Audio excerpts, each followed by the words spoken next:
everybody. Today we're talking Hellboy in Hell.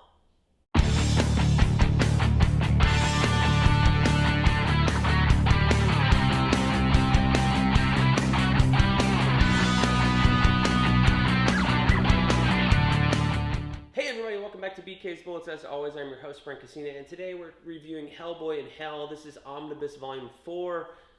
This is the final Hellboy volume of his life. The end, right? So I talked a little bit in my Omnibus Volume 3 video that kind of wrapped up all the prophecy and things like that.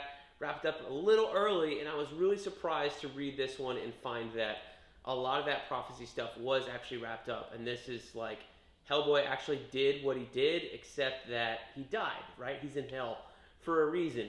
And how does he also kind of rectify that, you know? And it's kind of interesting. Like, this isn't Hellboy talking to Satan or his father, who's a different demon. I didn't realize that. It's more like Hellboy wandering around hell the way that Dante does a little bit in the Inferno.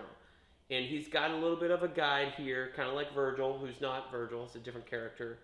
But he's wandering around hell and bopping around different places, encountering different demons, encountering lost souls and solving their problems, helping some of them escape eternal damnation while making sure others meet it. So it's really, really interesting. And this is a return to Mike Mignola doing the artwork. So it's a really unique version of Hell in that it's a lot more mood than Duncan Fegredo's stuff in the last volume. You're back to kind of mostly empty panels with a lot of black, a lot of feeling, and the colors here by Dave Stewart are phenomenal. Just the simplicity of it and the way that everything feels a little bit more eerie. It's not hellish, it's just very eerie. Seems like most of Hell is in this place called Pandemonium, which we visit for a little bit, like the city in the center of Mignola's Hell. And we visit it for a tiny bit amount, but when we do, it's completely empty, like it's been deserted. So that also makes it feel a little bit weird. This is in 10 parts, and so I don't know if it was 10 issues per se.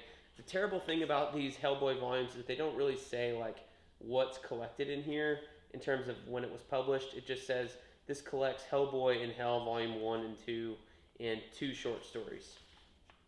And then you read it and it's like Chapter 1, Chapter 2, Chapter 3, through to Chapter 10. And there's a little afterword here before these short stories from Mike Mignola saying like, yeah, this is my ending.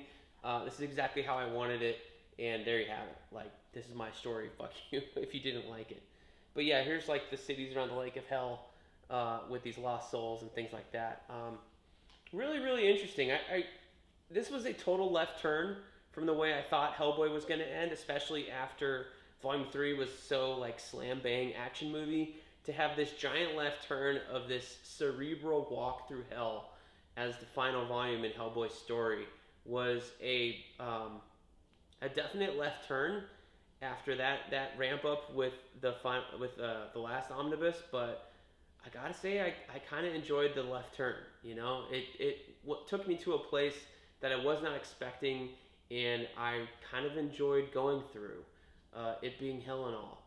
And, you know, if that's how Mike wants to end his character's story, then I'm fine with that. It's his character. I don't have any expectations. After all, we wouldn't have any Hellboy if Mike hadn't dreamed it up at all. So it's an interesting volume, that's for sure. It's definitely more like a return. If you loved the short story collections from Hellboy more than you did the bigger storylines like Conqueror Worm and Wake the Devil, things like that. If you liked the shorter stories, I can tell you that each of these chapters is kind of like a short story in itself. It's like a one and done issue. There's only a couple that connect to each other. Usually you find Hellboy somewhere else in hell when you join up with him the next time. So thank you guys for watching. Let me know what you thought of Hellboy in Hell down below in the comments. We'll see you guys next time in the Funny Pages.